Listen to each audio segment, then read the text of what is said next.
ঢাকা বরিশাল মহাসড়কে কোটি টাকার গ্রিন লাইন পরিবহনের চলন্ত বাসে আগুন, ছিল না অগ্নি নির্বাপক যন্ত্র। বৃহস্পতিবার সকাল 10টার দিকে উজিরপুর উপজেলার বামরাইল এলাকা অতিক্রমের সময় শীতাতাপ নিয়ন্ত্রিত এসি বাসটিতে আগুন ধরে যায়।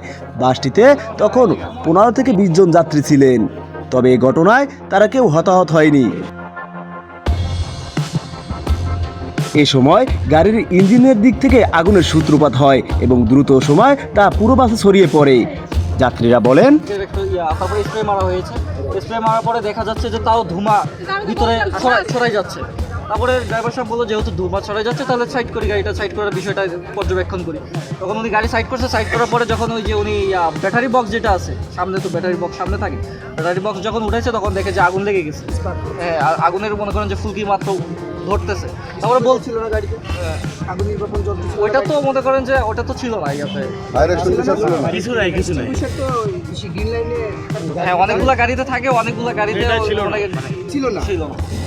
আমরা ভাবছি কি যে ওনারা তো সামনে চালাইতেছে, ওনার তো একটা আইডিয়া আছে, সামনে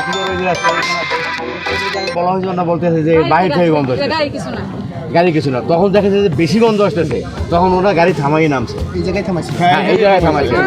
তখন নামাই তখন আগুন ধরেই গেছে। তখন ওরা পিসের ব্যাগডালা খোলার পর দেখে ভিতরে আগুন 5 মিনিট আগে হঠাৎ করে ইঞ্জিনে আগুন লেগে গেল। আগুন লেগে যায়, দ্রুত নেমে যাই, পরে দাও করে আগুন লেগে গেছে।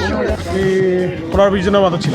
আসলে কোনো ক্ষতি না, আমরা যাত্রী কোনো ক্ষতি হয় না, কিছু মালামাল মানুষের মালামাল পড়েছে। এ সময় গৌরনদী ও উজিরপুর ফায়ার সার্ভিসের কর্মীরা আগুন নিয়ন্ত্রণে আনেন।